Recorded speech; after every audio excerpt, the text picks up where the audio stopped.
If you check out the contents of the root file system using the ll or ls commands, you'll see the folders that are hanging out there. These are standard folders in various Linux distributions, and we're going to talk about what they do right now. In the bin directory, you'll find executable files for the basic, most essential terminal commands in Linux. Some of these you might already know, and some we're going to dive into later in this course. Feel free to scroll through the output of the lsbin command and spot any familiar commands. The boot directory holds files needed to boot up the operating system's kernel.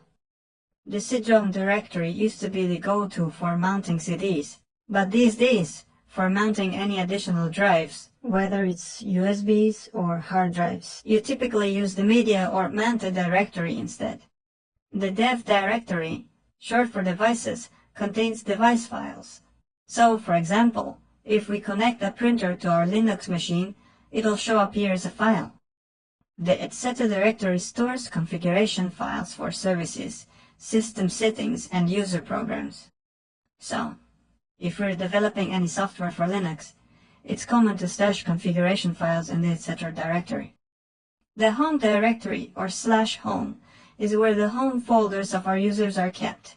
So, generally, the path to a user's home directory looks like /home/username. In our case, we see /home/itguy. This is the home directory for our main user, the one we're logged in as right now. The lib directory, which stands for library, also encompasses lib64 and lib32. These are library files that are essential for the operating system to function and boot up. In the lost and found directory, the operating system stores files that it managed to recover after a crash. So, if Linux goes down, you can check this directory to see if you can find any lost files. The media directory is the main mount point for extra disks. We'll chat more about this folder later on in this lesson. Sometimes the mnt directory is used for these purposes as well. The op directory is short for optional, which means it can hold additional files, apps, services, and so on. The procs directory contains files with information about running processes. And yes, proc is short for processes. Next up, the root directory is where the home directory for the root user is located. Since this is a completely unique user with a special set of permissions, their home directory is kept separate from those of the regular users. The run directory contains application state files, including Unix sockets. This bin directory, similar to bin, has binary files and utilities needed for configuring and administering the root user, aka the super user. The server directory holds server files for services like FTP or the Apache web server and so on. Finally, the temp directory is like a shared folder where everyone tosses in whatever they need. So, think of it as the go-to place for user files. An important thing to note about this folder is that files in it don't get saved when you restart your system. The user directory, which stands for user, is where user programs are stored. So if we're developing software for Linux, we can stash our code here. And then there's the /wa directory. It holds temporary files, logs, journals, and other caches. You can also find these directories in the user interface if you open up the Explorer. Now, let's check out some commands that give us useful info about the file structure. Let's kick things off with the df command. A quick reference shows us the basic flags we can use with this command. But let's jump into some examples. Typing def without any extra flags gives us a pretty vague picture. So, let's spice it out by adding the age flag. This means human readable, which changes the measurement units so we see gigabytes, megabytes, and kilobytes.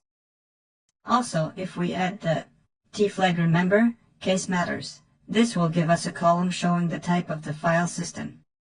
And there it is. So what does the df command display for us? It shows all the file systems on our machine. The line that catches our eye is the one ending with a slash and the mounted on column, meaning it's mounted at the root. And as we know, That slash is the root of the file system, which means this is our main disk. Let's filter the output to just keep that line by adding a slash at the end of our command. We'll ditch the extra info on the screen and keep only what we need right now. So, what do we see here? We see that our machine has allocated 15 gigabytes of disk space, with 8 of those being used and around 5 free, which makes up 64% of used space. But check out this interesting detail. If we add the iflag to this command, which stands for inodes, we find out that our used space is actually 21%. So, how much space do we really have free, and how much is used? Is it 64 or 21? And here's where we need to talk about something called inodes. We'll go into this more thoroughly later in the course, but let's touch on it a bit now. In Linux, each disk has a specific quota for the number of files you can create. In this case, we can create about 900,000 files total. Out of those, we've already used 192,000, leaving us with 700,000 free. That accounts for the 21% of used space on the disk.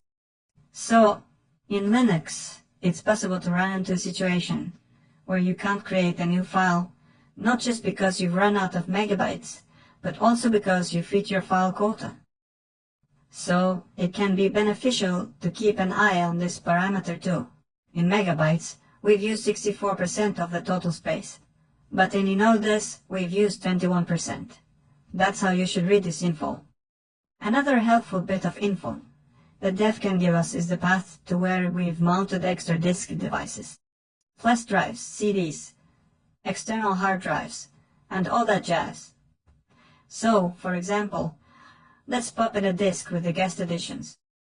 Now, let's run the df command again, and just like that, we see a new line pop up in the output. Turns out our guest editions disk is mounted in the folder mediate guide with the name of the disk. If we were to eject this disk, say by clicking it in the user interface, that line would disappear from the df command output. Check it out. All gone. No more info about the guest editions disk here. Next, let's check out a utility called do. Do stands for disk usage. A quick help command for this one tells us it allows you to check how much space is used on the disk. You can run it with different flags. For instance, does will show us how much space our home directory is taking up. It's like a summary, giving us the total. It's also handy to add the H flag, which stands for human readable, so it shows the info in megabytes or gigabytes in a more understandable way. And look at that! Our user's home folder is around 16 megabytes right now. You can display all the contents of our folder, say with the command tree. We don't have much in this case really. Using do with the flags, HEC gives us the size of each file and folder. And there it is. At the end it totals everything up, showing the overall size. If you want a more compact output, try DUHS, where S stands for a summary. This way, you get only one total line. You can also filter the output by specifying a file name, for example, do text. So we want to see how much space the text files take up. But in this folder, there aren't any. Let's move to another folder where we do have a few texty files, and run do again. Now it only shows those files and their sizes. We can also throw in some flags like HC for clarity and usefulness. C flag gives us a total line at the bottom with the sum of the contents. We can even exclude files matching a certain pattern from the search results. You do this with the exclude flag in this format. Put the pattern in double quotes, and you'll see everything else, but our text files takes up 32 kilobytes. Clearly, that's the content in our folders. Speaking of file structures, let's consider concepts like archiving and compression. You'll also notice, in Linux, these are two different things.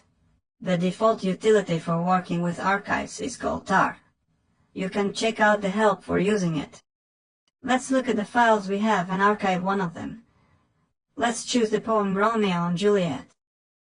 So, we type tar, the flags C, which means create. So we're making an archive F, which means we're archiving a file. Then the name of the archive, the target file, a space, and the name of the file we're actually archiving.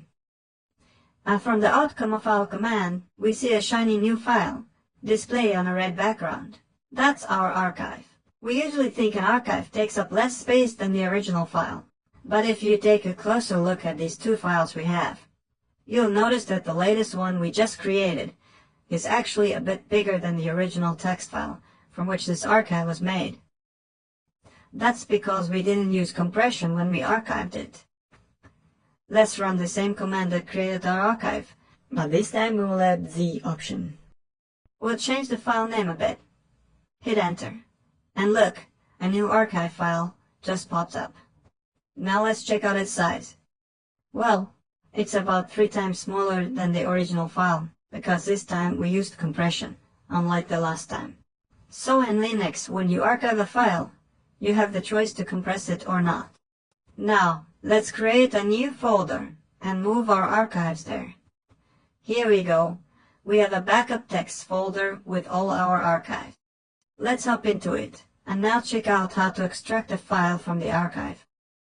For this, we use the tar command with the X option. X stands for extract, meaning we're going to pull something out. Let's extract the file from our archive. Let's see the result. Our poem Romeo and Juliet is now there as a text file. Here's another example. Let's say we have a file, just the text itself, and there's our archive. Remember, in Linux, a file doesn't necessarily need an extension, so we can definitely have a file like this too. If we want to see which files are packed in this archive, we can use the tar tool with the options to view. Just like this, and it's immediately clear that this archive contains 4 text files.